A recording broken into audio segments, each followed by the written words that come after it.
Obviously, I was Welcome. ice skating. Welcome to the 30-minute hour. It's the professional development podcast for authors, entrepreneurs, and career professionals who are looking to level up and become unstoppable. I'm your host, Eric Twiggs, your procrastination prevention partner.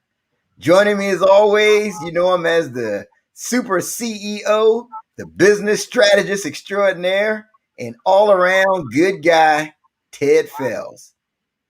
And this is like the third podcast this week. Absolutely. Is it Monday? Is it again? Is it what day is it? It's podcast day, apparently. Podcast day. Good evening, everyone. You say good evening, all. Yeah, we are on episode number 108 of the 30-minute hour podcast. And this is a special Thursday evening edition. And I have to tell you, our guest, I'm going to give her a formal introduction here in a little bit. But I was talking to her a few days ago, and just based on what she's going to share, I thought it was critical. We need to get her on the schedule as soon as humanly possible. I mean, if you look at what's going on in the world and what people are battling and the mindsets that are out there, I thought it was just critical that we get her on the show. So we're doing this special Thursday edition. This is not your everyday podcast. In case you were wondering, we do things a little different on the 30-minute hour. But you can always check us out on the different platforms. We're on Facebook, LinkedIn, YouTube. We are also broadcasting on Spotify, and we'll also be on Apple Podcasts and anywhere else you like to get your podcasts. See, if you are not able to get us, it means you probably didn't really want to get us, right? Because we have plenty of platforms that you can get us on. So thank you for following us. Absolutely. Yep. And shout out to those of you who are watching on IGTV. We're on Instagram at the 30-minute hour. Shout out to those of you that are watching us there. And don't forget about the What Now Movement Facebook group. Make sure you go on Facebook and join our group, the What Now Movement. We're around 1,600 authors, entrepreneurs, and career professionals. Amazing.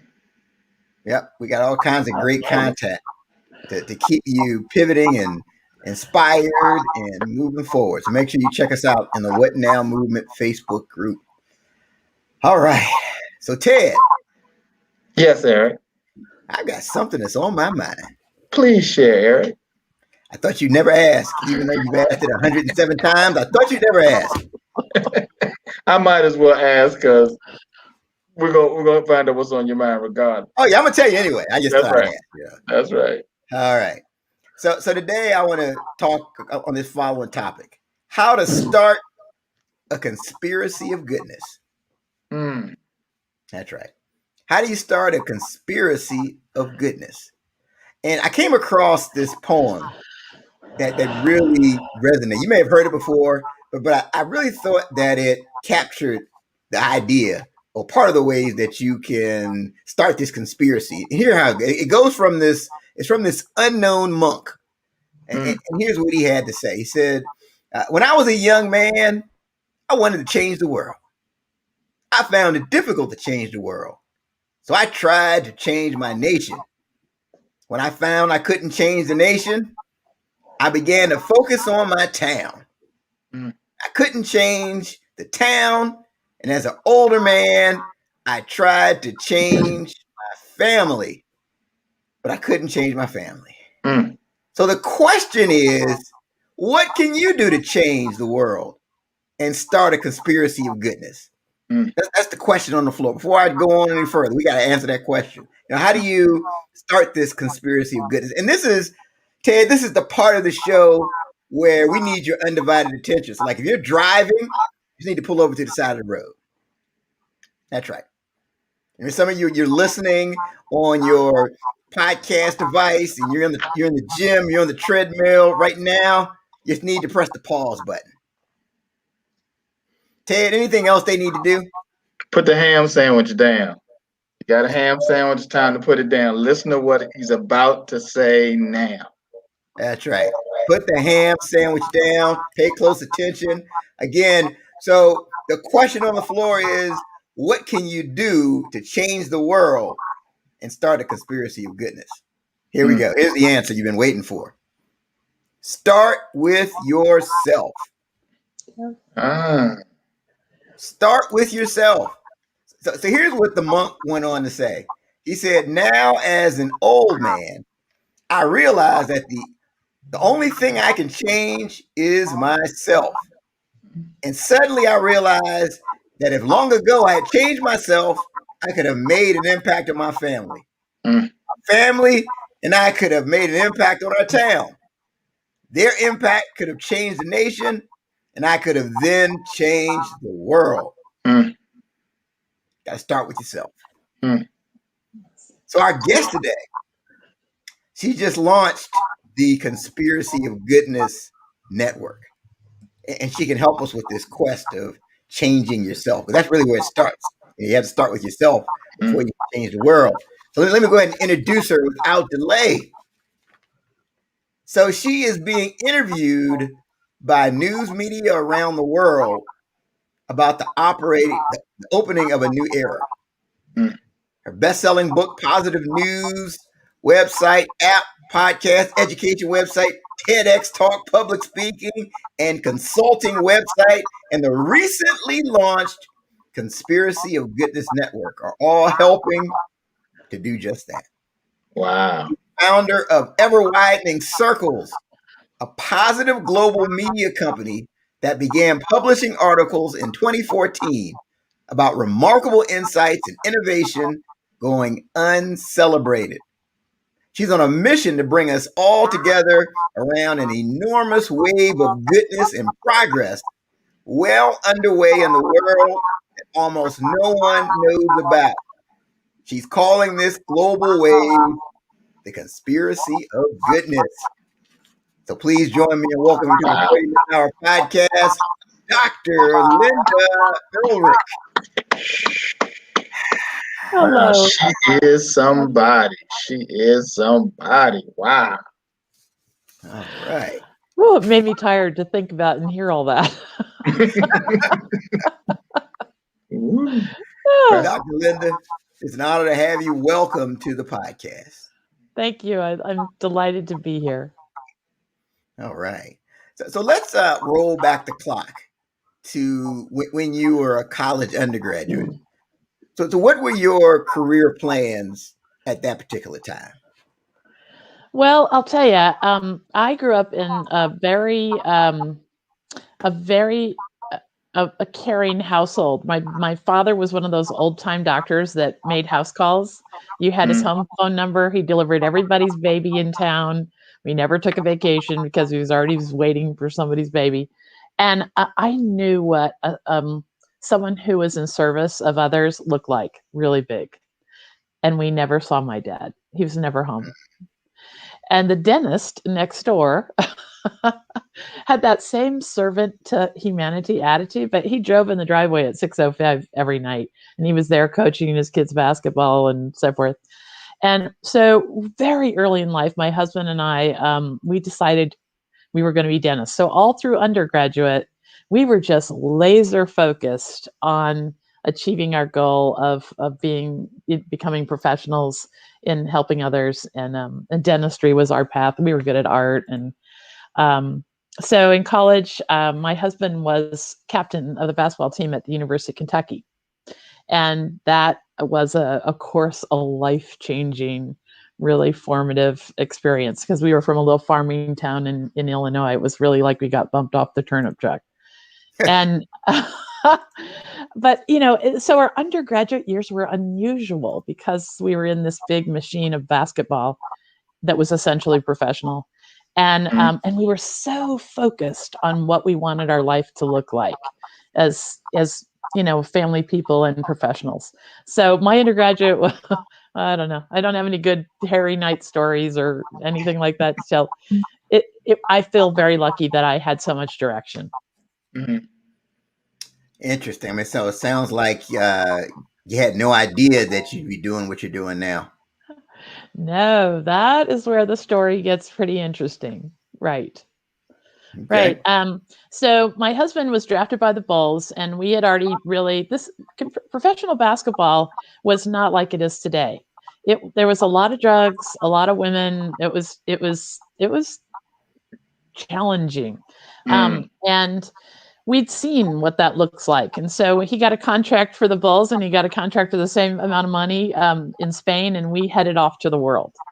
And that started this awareness that the world is full of ingenious people doing what they can with what they have. Like, I remember the first day when we landed in Spain, looking out the hotel window, and people were still plowing a field with an ox outside the window. And this was like 1980, 84. So it wasn't like prehistoric. And washing their clothes in the stream. And I thought, oh my God, this is the real world. And then we built a life out in the real world. We became Irish citizens. Our kids have slept on plywood in Tibet. We drug them everywhere because I always had this philanthropic urge, and I was always doing things in strange places around the world. And how I got here is a matter of listening to my patients and seeing their attitudes go more and more downward during the 2008 to 2012. I mean, people were already starting to talk about how the world was going to heck in a handbasket. Even then, we think the news is all bad now, but it was pretty gloomy then. And finally, one day, I kept saying, somebody's got to do something about this. And finally, one day, I got an email from a young patient who I'd known since he was a toddler. And he was in a foxhole in a really bleak place in the world. And he was asking me about whether the world was worth fighting for. Wow. And it's because he and I had had a really deep relationship. He came from a complex family, and I was always kind to him and found something to celebrate. And so when I did this great search of the internet and could not find any place to refer this kid where there was news of goodness and technology and something to celebrate without politics or a commercial agenda. Well, finally, one day during the search, I just snapped and I said, well, I'm going to have to do something about this. And I started Ever Widening Circles out of a knowledge that people were hurting. And they were probably never going to know about how generous and ingenious people are out in the world if somebody didn't start at it. So that was me. So that's interesting. You just observed this need with people you were working with. Wow. Yeah. Okay. Yeah. And so, if you could go back to your the graduating seniors at your undergraduate school and talk to them about your experience, what advice would you give them? This is huge because I have kids just in that zone. I have a 21-year-old, 23, and 27. So our greatest piece of advice to kids in that zone is get a really good mental picture about what you value, what you want your life to look like. My husband and I said, if we're going to have children, we're never going to have our children raised by a nanny. And we never did. We worked it out. We worked weird hours, but our kids only had to stay with somebody else one day a week. And we made that promise to ourselves, and we kept it. We said, we're going to not live like my dad. We're going to be able to coach their basketball teams and enjoy the ups and downs of their life. And we made that a priority. We're rural people. So we wanted to live. We landed in northern Vermont where the Ben & Jerry's cows are. And, so we didn't have this vision of what we want our life to look like and start off in some other direction. I think the reason why I had the intellectual freedom and business success to do Ever Widening Circles was because I was happy first. I was happy with what life looked like, and I was able to share that with others. And so that's what I tell all of my kids and anybody who'll listen. Chuck and I, for some reason, somebody gave us that piece of advice very young. Decide what you want your life to look like and keep making decisions towards that. Because every time you take it, you go in some opposite direction, then you've got to make your way all the way back. It's like how a plane gets from LA to New York. They don't head off towards Dallas at some point. They, they try and burn as little fuel as possible, getting where they want to go. Mm. You said something interesting. You said that you were happy first. Yeah. Talk about how that compares to what you see and why that's important. Yeah. So I was just interviewing a really, really nice thought leader in the world of business the other day on my own podcast, and he said something I wanted to share because I was thinking about this today. His name is Bob Glazer. He has one of only 2 newsletters that I absolutely never miss. He has a newsletter called Fridays Forward, and he's just really concise with words. I love him, and I love Seth Godin. Those are the 2 folks I really make time for every week because I'm so busy.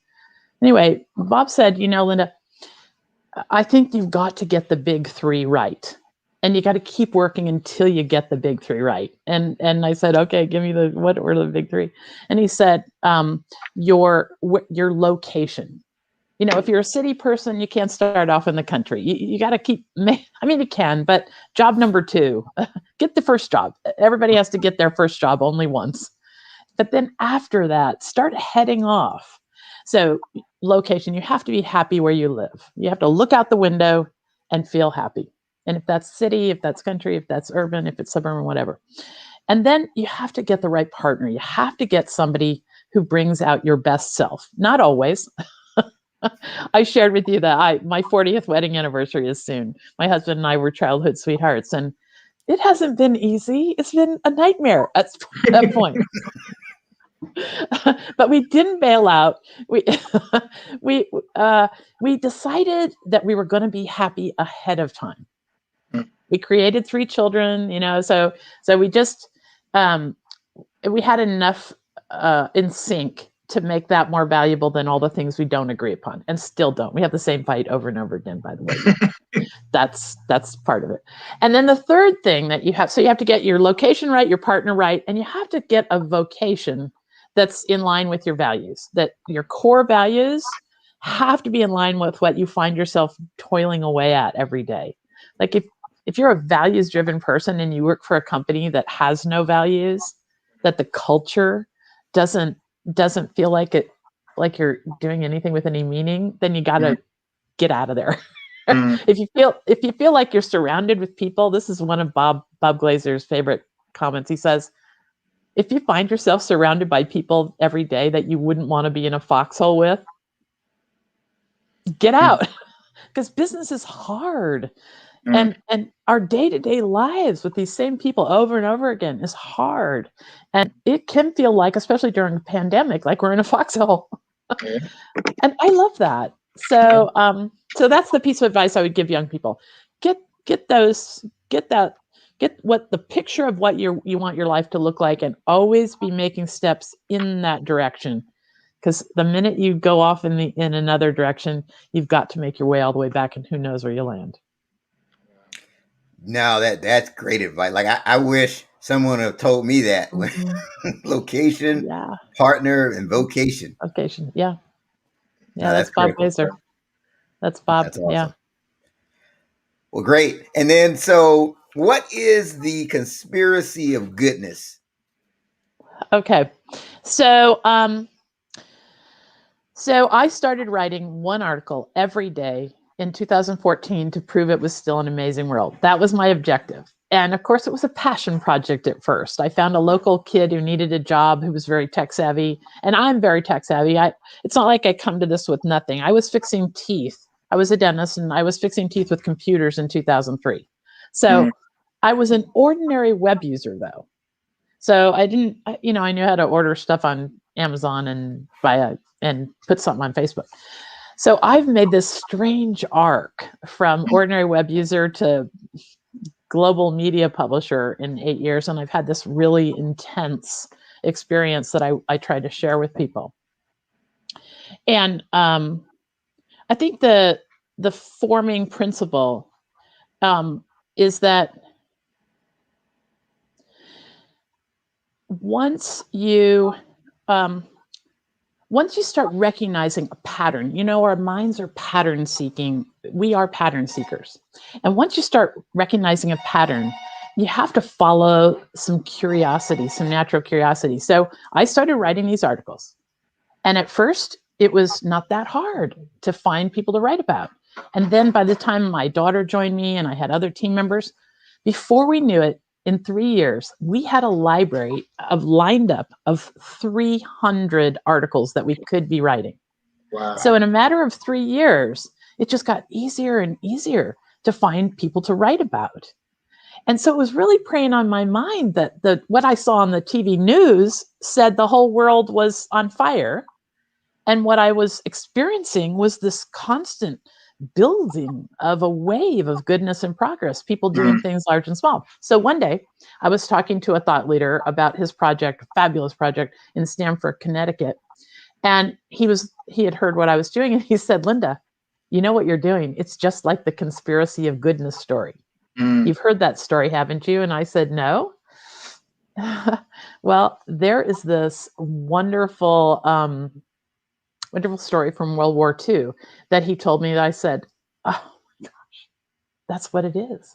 There's a conspiracy of goodness building in response to all this negative pressure out there. It's people like you and I. You guys are part of the conspiracy of goodness.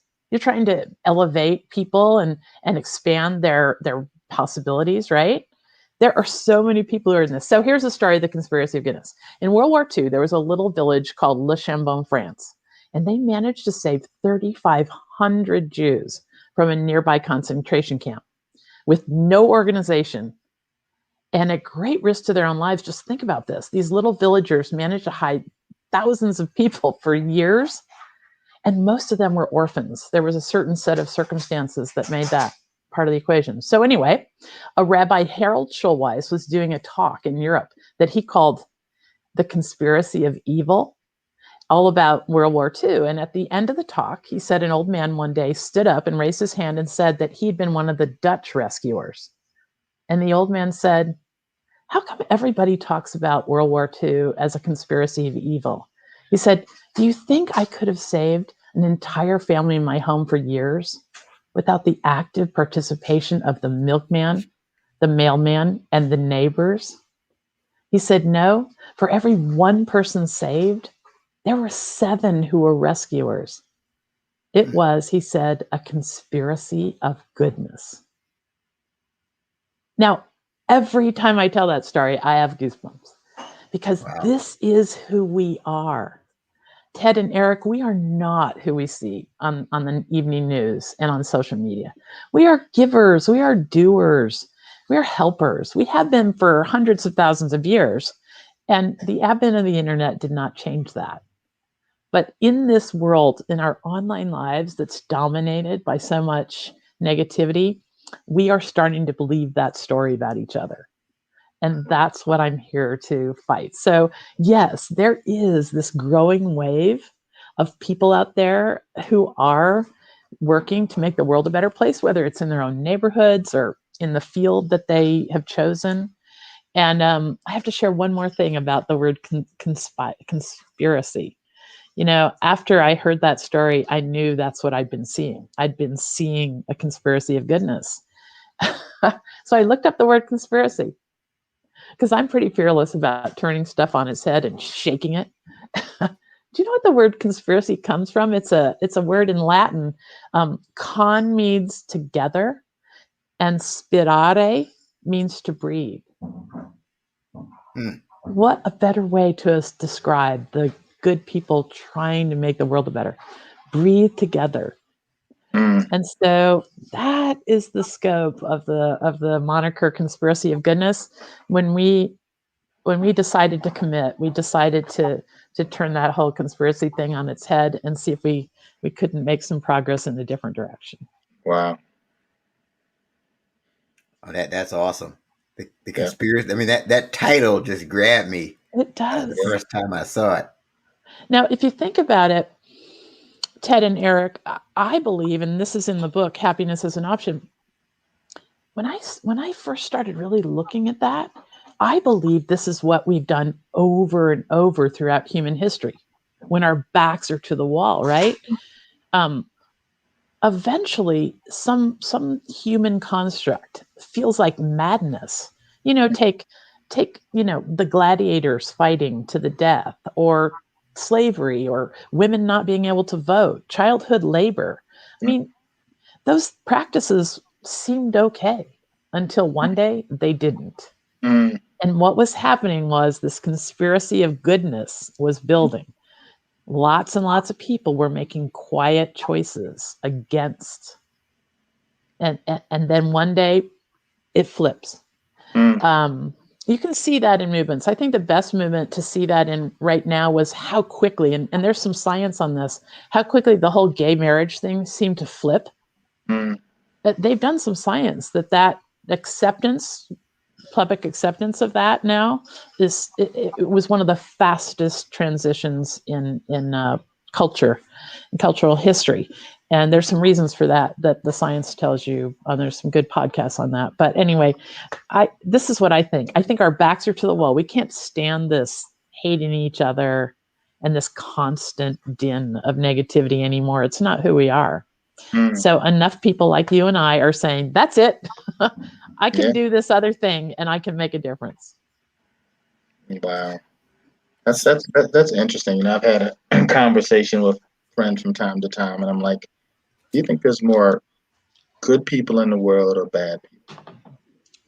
And most people, just about everyone I've asked that question to has always said, there's more good people. Oh, absolutely. Ted, okay. Why I think they say that is because it's what we experience. So we can separate what we see and what we experience. And day to day, no matter how bleak our lives are, we see other humans helping other humans in our daily lives. Mm-hmm. Like I was in one of the largest slums in the world, over 1 million people, and there is no sewer. It just runs raw in the streets in Kibera, Kenya. And I was there to interview some artists who are doing incredible things in a place where no one has anything. And at one point, after spending a day with them, I said to them, so what do you think? Is the world going to hell in a handbasket? And they all paused. Mm. And I was a little afraid of the answer. And then they all just started talking all at the same time, telling me about all the cool things that are going on in Kibera for the children. Mm. They have this great program where they teach kids to be superheroes and imagine their own gifts in the light of being able to apply it towards being a superhero in their family and all this stuff. And I thought, okay, the out there that we think is so bad, it's somebody else's here. And like you said, Ted, if most of us look around ourselves and see good people trying to do what they can with what they have, then where is that out there that's so horribly scary? I mean, I'm not diminishing the fact that there are horribly scary places in the world. Sure. Where terrifying, terrible things are going on. But we get to decide where we can be most helpful. And I think if we buy this narrative that the whole world is on fire, when right in our own neighborhoods and families and circles of business, we can all do something good to make the world a better place. I think that's where I need to give my attention. Sure, absolutely. But I just thinking, I just find in my work that people tend to focus more on the negative, like, especially if they're entrepreneurs, they're business people, you're problem solving. So like I have this thing where I have people that when we start the conversation, you have to tell me your wins, right? And when I first start working with somebody, typically they struggle with that. If I say, tell me the positive things, yeah. But if I say, hey, tell me everything went wrong. Oh man, this guy, he cut me off, and oh my God. So I think our mind just kind of focuses on the negative. We tend to filter out the good people and good things. What do you think about that? Okay, so in my first TEDx talk, I talk directly to that point, Eric. You're absolutely right. It is our minds. Yeah. So we are built 40,000 years ago when we sat around a campfire. We had to be constantly on alert. And the most important part of our brain was this part called the amygdala that's constantly scanning the environment for signs of danger and disorder. So whenever we're on autopilot, even when you sleep, have you ever been woken out of sleep with a whiff of smoke? smell smoke and you sit straight up in your bed, because this part of your brain is on at all times. So it's called the amygdala, and it's our fight or flight part of our brain. Most people have heard that response. So if we go on the internet, or if we listen to the news, or if we sit at the Thanksgiving table next to Uncle John, who we hate, and we're on autopilot, we're constantly, we're not tuned in and consciously making decisions, we are going to operate with that part of our brain and give our attention to signs of danger and disorder. And that's normal. That's normal for us all. And so once we know that about ourselves, we have got to do this thing that I call the 4 shifts. It's good in life as it is on how do we see a better world on the internet. I started talking about the 4 shifts in light of how to see a better world on the internet. But now I tend to talk, if we can pause for just about a second, not more than that, we can shift up to the part of our brain that that can plan and put ourselves in somebody else's shoes, and that can be grateful, and that can make decisions out of a future focus instead of a fear, and all those things. So it's the power of the pause. Yeah, but you're right, Eric. It's our brains. It's how we're set up. We just need to acknowledge it and not walk around on autopilot all the time. Absolutely. And so you mentioned the four simple shifts that people can you talk more about that? Because I know from your TED talk, and I definitely wanted to hear about that. Okay. So in my journey from ordinary web user to global web publisher, I learned all these secrets about the internet. I had no idea. I mean, it's funny. In the state of Vermont, it's the law that you have to take keyboarding. So we're making kids learn how to use a computer, but we're not teaching them to use a computer. We're not teaching them how to go on the internet with purpose and recognize truth and lies. We're not teaching them about who to be careful of. Nothing. It's like sending kids out into the jungle without telling them that there's snakes there and all the stuff. So anyway, what I learned about the internet is that in 1993, there were only 130 websites. And by 2003, there were 40 million. Wow. So keep in mind that the internet is like any other human construct. It's no different. It's no more precious. There's nothing magical about it, so it has to stay exactly the way it was first invented. When we invented the printing press, we reimagined it 20 years later and reinvented it. Same with the cotton gin and the steam engine and every other human construct. Do you know, at the turn of the century, in 1915, there were 700,000 children under age 15 at work at sewing machines in the Industrial Revolution, under 15, 700,000 12-hour days. Wow. And we said, oh gosh, this Industrial Revolution is great for some of us. But then we reimagined and we stopped child labor and we stopped throwing everything. Okay, so we can do the same with the internet. But what happened with the internet between 93 and 130 websites to 40 million is an organizing principle had to come to the surface. Like, how are we going to know how to find each other? Remember, the engineers who built the internet just wanted to connect us with each other and with information. That was the original goal. Unfortunately, the organizing principle became our attention. So nothing else matters on the internet but getting and holding our attention. Not merit, not hard work, not honesty, nothing matters there except getting and holding our attention. So I realized that right away when I started on this internet adventure.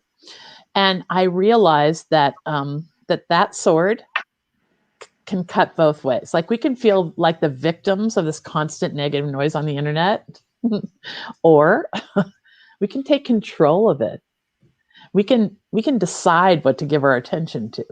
And then the way algorithms work, what we see will change. Because the algorithms they were built to be shortcuts. They're kind of like evil parts of the whole equation to most of us. And they are in many ways meant to trick and take advantage of us. But here's the 4 shifts. We first got to pause. Before you click on anything, pause. Because someone is counting every click you make. And what you click on, you get more of. We all know that. We click on one thing. I was at a funeral and mentioned a kind of shoes, and the next day it was showing up on my phone. I mean, what? Yeah. So this thing is constructed now to capture and hold our attention.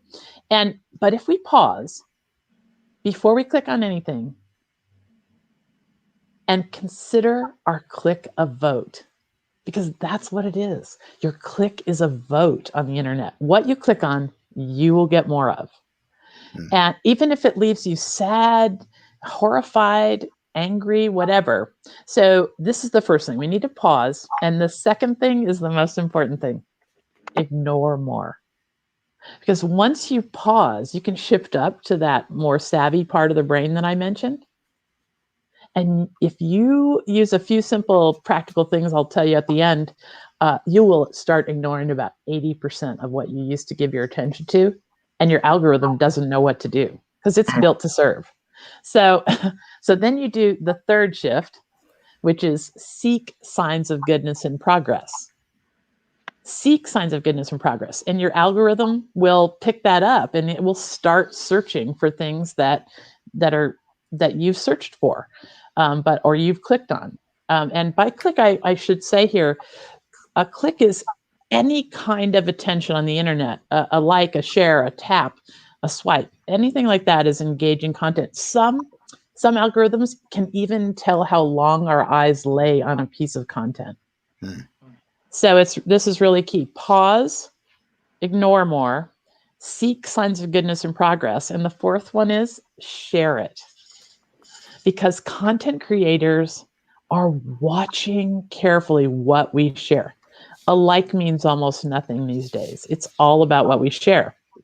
And so we could literally share our way into a new future if we were careful about what we click on. Our click is a vote. We all have our own personal examples like the one I gave you of what we give our attention to, then we get more of. But this explains so much about why we're all fighting.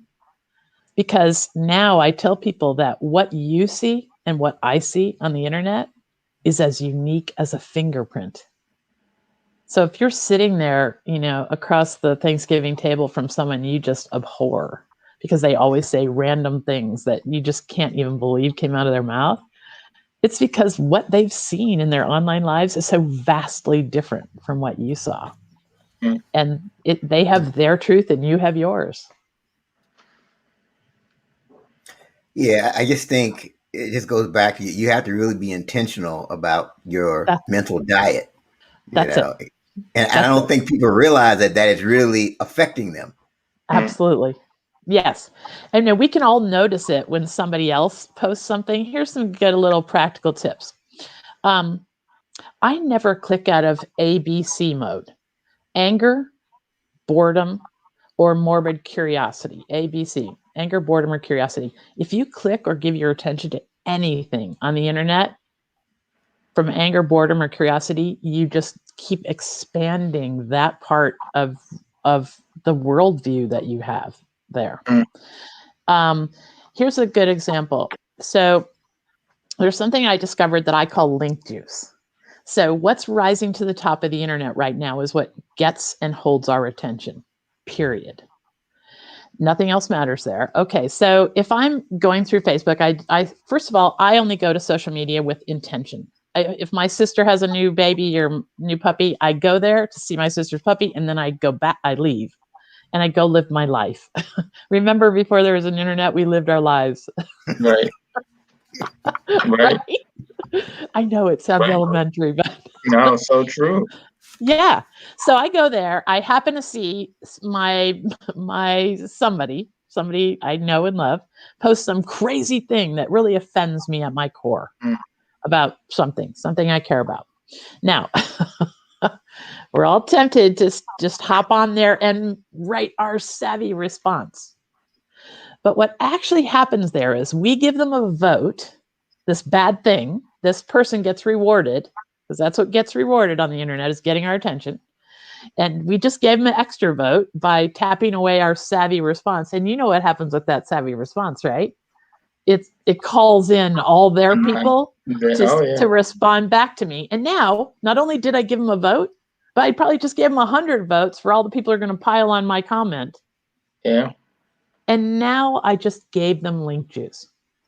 So to me, I have this crazy satisfaction now in totally ignoring the people who are not helpful and thoughtful. That's it. You can tell who's being helpful and thoughtful. That's an interesting point, because like a lot of those, if it's a public page, there's only if I like your page, I'm only going to see a certain percentage of what you post. But if you post something and everybody's commenting, the algorithm says, "Oh, hey, more people need to see this." Right. That's it. Yeah. That's exactly the way it works. And there's nothing more to it than that. And then you add, have you guys heard of the Netflix documentary, The Social Dilemma? Yes. So my book published on September 1st, and we held our breath because somebody had told us that this Netflix documentary was publishing on the 9th of September. And what they did was they pulled together all the people who invented various parts of the internet. The guy who invented the algorithm that serves you the next YouTube video. The guy who invented the Facebook like button. The person who invented infinite scrolling. They were all there. And they in each section of this documentary, they sit in this warehouse on a stool, and they just tell their story. And every one of them, these things were invented for good. And then person by person, they don't work at these places anymore. They obviously have a lot of remorse about where it all went. And I tell you, the problem with the good thing about the documentary is if you have young people in your lives, it should just be the rule that you have to sit and watch that documentary with me before I start paying for your cell phone bill. That's how I would play it in my house, because kids need to know about the game being played with their emotions. That's the number one takeaway message, is that now most of social media is deliberately triggering what you were referring to, Eric. It's deliberately triggering that fight or flight part of our brain to capture and hold our attention. So once we know the game being played with our emotions, we can do the 4 shifts: pause, ignore more, seek signs of goodness and progress, and share it. And we can start seeing a whole new world on the screens in our life, because your algorithms will change. No, that's great. And then, so you're also the host of the Conspiracy of Goodness podcast. So what will people gain by tuning in? Okay. So I'm a people person, as you can probably tell. I just love people, and I love to hear how people solve problems. And of course, that's what Ever Widening Circles turned out to be. It's article after article about people who just rolled up their sleeve, and no matter their resources, they just started at it. So I started having conversations with all these folks when we were going to write an article on them, and most are the nicest people in the world. I mean, Topher White, there's this guy who has figured out how to save all the remaining rainforests in the world using old cell phones. It's amazing, his concept. And we don't need any more towers. This is what I love about most of the thought leaders in this conspiracy of goodness. Most of us are doing what we can with what we have. We're not inventing more infrastructure that just piles on the need for more and more in this world. So Topher figured out that he can take old cell phones and tune them to pick up only the sound of a chainsaw, only the frequency of a chainsaw, and plant them about every 3 kilometers through the remaining rainforest. And whenever an illegal logger fires up a chainsaw, it sends a signal up to a satellite down to local rangers who can swoop in and save the day. It's brilliant. Well, the thing is that Topher is toiling away in obscurity because he won't play the game of the internet. So you and I and everybody else doesn't know about his solution, because the guy who will play the game and do shock and outrage and all the stuff is rising to the top. So So I was having all these amazing conversations and learning coping skills myself from these folks, because let me tell you, the thought leaders who are tackling some of our most vexing problems, they have a way of coming to everyday new. This is it. This is how you make a difference no matter what. Every day you just wake up in the morning and you see a vision out there of what's possible, and you just keep putting it out there. So I was learning so much from these folks. Finally, one day I said, I know how to talk to people. I've been doing it in the dental office for years. And I just started recording these conversations. And so that's how the podcast started. But now it's turned out to be a real effort to share what these innovators learn, so that keeps them going every day. Because you and I, as business people, we can all learn from each other. And the coping skills that work for Nathan Robinson, do you guys remember when straws became public enemy number one about 5 years ago? It started with a video of a scientist who pulled a straw out of a turtle's nose. Well, I interviewed Nathan, the scientist who did that video. And what we could have talked about ocean pollution the whole time, but we don't. We don't ever do that. When I talk to these people who are solving big problems, we hardly ever talk about the problem. We talk about the solutions. We talk about what they're finding is working, what's resonating to get people to come along and help them. But with Nathan, what he talked about was this amazing effect that happened. That video has had 79 million views. He never started one organization or effort, and he thinks there's upwards of 10,000 organizations now, all focused at limiting single-use plastic. After that one video, people all over the world started their own efforts to limit single-use plastics. Now, that is who we are. That is who we can be. Wow. So that's what the podcast is about. People will get a lot of hope for the future. They'll get a bunch of practical advice from people who are just out there trying every day and making progress. Awesome. Yes, it sounds like that's a great show to when people aren't listening to the 30-minute hour, they can tune into the Conspiracy of Goodness. Absolutely. No, that sounds great. Yeah. And then also, you're the best-selling author of Happiness is an Option. Yes. I love that title. I know. Remember when I launched that book was in the heart of the pandemic, and it seemed the right thing to say at the time. Like, we were in September. Yeah, happiness is an option. We work. But what happened there was I was writing a book about stories for the Conspiracy of Goodness. So I was pecking away, filling a book full of all these stories.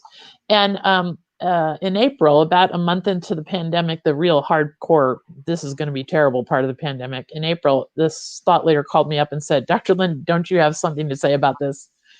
And, he knew that I was talking to all these people all over the world who were finding their way through horrible challenges. And I said, actually, I do. And the internet was getting really crazy by then. I don't know if we remember, because it always seems pretty crazy, but there was so much heartbreaking negativity and division. So I decided to change my game and write a book about things that would be helpful to people. So the Conspiracy of Good, the Happiness is an Option, is a book about what I learned going from ordinary web user to web publisher about the secrets of the internet. And it goes into a lot more detail about how we can be happy, what we give our attention to, a whole bunch of tricks and tips about the 4 shifts. And it has been met with great acclaim, because it is for everyone. It is for everyone, one of us as ordinary people who want a better world. Great. Yeah, it's awesome. I definitely plan to download the audio version myself. I see it's gotten quite a few 5-star reviews. Yeah. Good things about it. Yes. Yeah. And I read it myself. It is me speaking to people. That was a whole adventure. Whoa. And I will always read my books myself from now on. I'm working on a second book. That I think. Did you find that, because I did the same thing with my book, did you find that difficult? Well, I tell you what helped me immensely is right before I went to record that book, I did a podcast interview with an author named James Nestor, and he has written a really important book called Breathe. It's all about how we should be breathing through our nose and not our mouth. But anyway, I was interviewing him and he said, Lynda, you better be careful how you write that book, because if you're going to read it, you literally will be unable to read it as you speak if you don't write it as you speak. So luckily, I talked to James right before I started writing the book. I wrote the book in very short order, and I think it helped to know that I better be writing like I'm going to speak it. And I am a better thinker in that way. So that really helped me. But that's the trick. If you write it like a writer, then it's going to be hard to say it authentically. Yeah, I wish I had gotten that advice. I was just lucky. It was a narrow escape, because I totally would have, tried to be, Mark Twain or something, which I am not. You go into it like, I'm like, hey, public speaking is my thing. This will be a piece of cake. Okay. And that's an important point, Eric, is that I think, I need to talk to you about this now. Okay, you can't see it, but until yesterday, I had a cast all the way up to my armpit. Wow. But I did learn something really important relative to what you're saying, and it might be helpful to people, Eric. I talk better than I write. And when you have a cast up to your armpit, you have to learn voice recognition software. Right. And I found out I'm never going back. Even when I can type again, I'm never going back. I'm going to use voice recognition, because you use a different part of your brain when you talk into the computer than if you're tapping away. And I found out that I'm a much better writer if I'm speaking into the computer than if I'm trying to really go deep into every single sentence and phrase. So I feel very lucky. This was like the best thing that could have happened to me for that point. So I'd encourage people to figure out whether if they have to write, whether actually they're a better thinker when they're speaking than when they're tapping away. That's good. That's good. All right. And so we're at the Around the Horn part of the show. And this is where we each leave that parting thought for our followers to remember that can help them to become unstoppable. The parting thought is based off of the theme of the show and something that was said. So Dr. Lynda, you're the guest of honor. So we'll allow you to go first. What is your parting thought to leave with the people? Your click is a vote.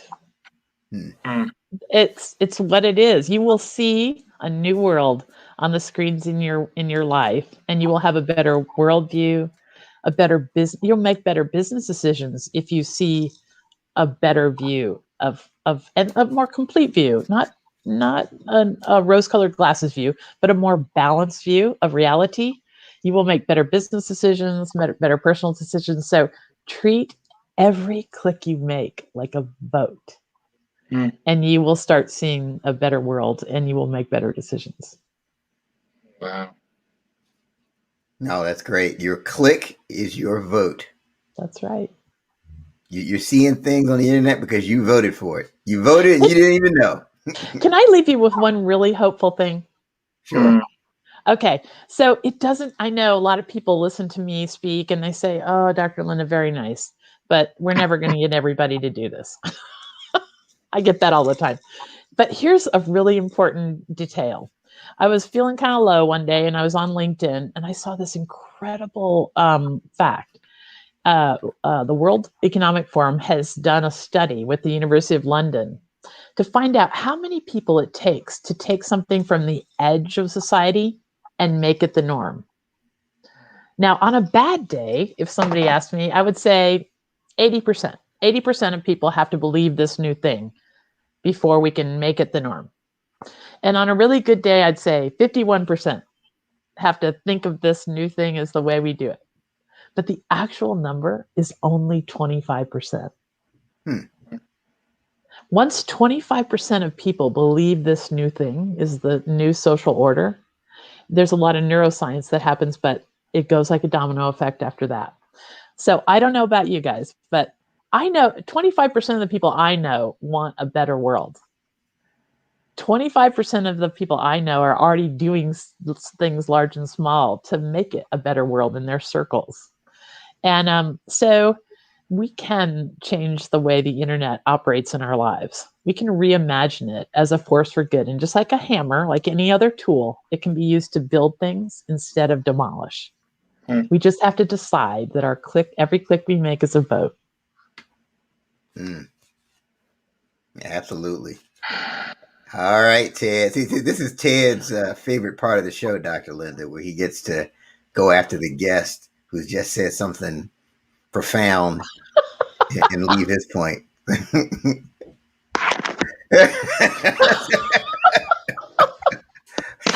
How am I supposed to follow that, Dr. Lynda? And not only did you drop one, you said, let me drop another one. So I can't help it. Yeah, this is tough. So I guess kind of what I get out of all of this is again, it still kind of comes back to, it's still a mindset thing. Like, what are you really thinking, right? Like what's important to you, how you see things, the lens that you see it in. Like right now, depending on who you're talking to, like, some people that can be like, it's kind of like when you hear someone said, good morning. What's so good about it, right? Like some people have that, right? Or they don't want to say good morning, or they don't want to, it's your perspective on things. Like it's the lenses that you have. You had mentioned something. I think we were talking about, like you can look at even like being in business or things that you've accomplished, and I think it was Eric that mentioned, was just saying, like say something like what are some of the wins for you, right? And there's things that are wins for us all the time, right? And that, look, the fact that we're looking at each other on the screen is a win, because there's some people that are not allowed to do that. It's a win, right? But if you want to treat everything like it's looking at the negative side of it, right, it's always going to be something. So it's kind of like, so when you're listening to the news or you're hearing people talk about, it's so much going on, it's always this, it's always that. But for every one of those stories, or one of those situations, there's probably another 1,000 that are really good, right? But we will not focus on that. It's much easier to just focus on that thing that is that negative thing. And I think, when you said, if you just start with yourself, like if everyone like started with themselves, you know what, I'm going to look at this from positive lenses, whatever that situation is. I think once that happens, the more people do that, and then you get this whole, because you think conspiracy, right? You think conspiracy is a negative thing, right? But from what you're saying is, hey, this can be this thing that everybody can breed. Like you breed this thing that's a great thing, and just kind of build the momentum up in that, and next thing you know, you have a movement, and whatever that is. And it's so yes, I really just thank you for what you shared today. And I think it's, it's things that I think it's an easy thing. You just work on it. Yeah. Like I'm going to say something positive. It is a good morning. Well, it's raining outside. Well, because it's raining, I mean, we have food, right? Like you look at some way to be able to, we can't have that picnic. Well, I didn't need to eat all the stuff that was going to be at the picnic anyway, right? So, you can find some way to put a positive spin on it. So again, thank you. Yeah, I'm delighted. I know that you guys are part of the conspiracy of goodness, and I thank you for doing. Yeah, you're doing what you can do. That's what we need to do. We just need to do what we can do. Absolutely. Yeah, I mean, it's about adding that positivity to the environment. And so my around the horn, we talk about how important it is to be intentional. And so years ago, I was starting out my career, and I had gotten involved with like a multi-level marketing company. And so we would go to these conventions, and there were these people that were at the top, right? These are the top producers. I think they called them diamonds or what have you. they're all 7-figure earners. And so I just tried to figure out like, what was it that they each had in common, right? I just tried to study, it was like 4 or 5 of them, but they all had the same things in common. And one of them was like, they didn't read the newspaper, and they wouldn't watch the news. They just wouldn't watch TV consistently. That was the thing that they had in common. And I'm thinking like, why is that? But they're being intentional because they realize how those things can affect you. Right. Like if you're reading that it's a bad economy, you'll start making decisions, different decisions where, like I can work with 2 business owners in the same town. One is killing it, and the other one's telling me how bad the economy is. They're in the same place, but again, because one is watching the news all the time. So I just think it's so important to be intentional, really pay attention to what you're voting for. Like you said, Dr. Lynda. That's big. If you're voting for negativity, you're going to get a lot of negativity. What we give our attention to expands. Absolutely. It expands. Absolutely. Yeah, I mean, this has been a great show. And this is why I wanted to have this special episode, because I mean, we're in this pandemic and there's so much negativity floating around. I just think we just really need to make a point of injecting positivity and really getting information that makes you think positively. Shift up. It's interesting, even when you think about this from a political standpoint, no matter which side of the fence that you're on, you think that when this candidate comes in, all the problems are just going to be solved. Like that's what they've sold you on. That's what you believe. My candidate gets in there, whatever, everything is going to be great. And you realize, well, there's still a lot of the same types of things. So again, how are you going to deal with it individually? Is really what it still comes back to. So right. Yeah, it's great. Yeah, we just have to pause and shift up. Yeah, no, that's great. So how can our followers connect with you? 'Cause I know after this episode, they want to get your book, they want to hit the podcast and join everything you're doing. So how can our followers best connect with you? So the book is called Happiness is an Option. It's on Amazon and all the stuff. It's a great walking book. If people are trying to walk more, if you listen to podcasts or whatever, it's a good book to listen to in your ear. You can find me at drlynda.com. It's dr-lynda. I'm a L-Y, Lynda. drlynda.com is where my public speaking and consulting is.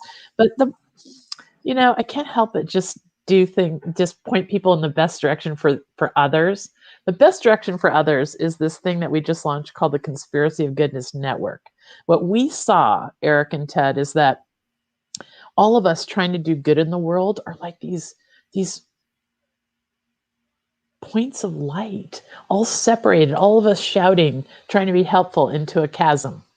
And we saw that. It's thought leader by thought leader by thought leader. They were just randomly working alone, toiling away. So we said, that's it. We've got to come together, and we created the Conspiracy of Goodness Network. It's a personal and professional development place. It's almost like one of the 4 big social media places without all the mean people. Because you have to be nice there, or we'll ask you to leave. But there you're going to get connections to other people who have solved maybe one of the problems that you've got, and maybe you can help them solve a problem. We're giving people access to all kinds of these other thought leaders who we've stumbled upon. So that's what we need to do. We need to come together so the Conspiracy of Goodness can, kind of like a tide. Once it rises, it brings up all the boats in the harbor. That's great. The Conspiracy of Goodness. Definitely make sure you connect with Dr. Lynda. We'll put her links in the show notes so you can reach out to her. Mm-hmm. But this has been another amazing episode of the 30-Minute Hour podcast. See, we told you that this was not your everyday podcast. Now you see why we say that. Don't forget, you can check us out, Facebook, LinkedIn, YouTube. We're on the podcasting platforms. We're on Spotify, Apple Podcasts, anywhere you like it to get your podcast, there we are. And don't forget to share this episode. If you got value, if you got at least one meaningful nugget that can help your thinking, share the show. Don't keep it to yourself. Share the show. It was free. You didn't have to pay for a share.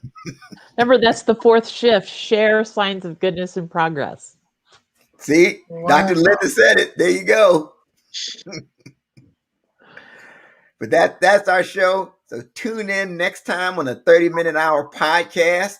And until then, have a great one. Bye-bye. Thanks.